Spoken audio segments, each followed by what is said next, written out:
అబ్దుల్ కలాం జన్మదినం సందర్భంగా గాయత్రి మాత ఛానల్ ద్వారా ఈరోజు మనం తమిళనాడులోని రామేశ్వరంలోని అబ్దుల్ కలాం గారి ఇల్లును, ఆయన గారి మ్యూజియంను మనం చూపించడం జరుగుతుంది.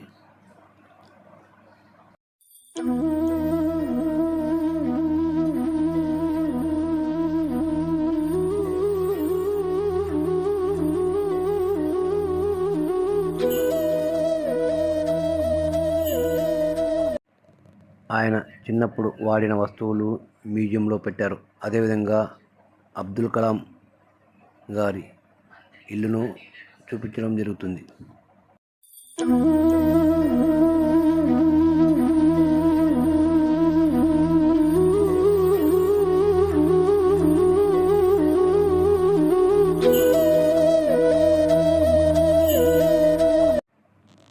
శ్రీ గాయత్రి మాత ఛానల్ను లైక్, షేర్, సబ్స్క్రైబ్ చేసుకోగలరు.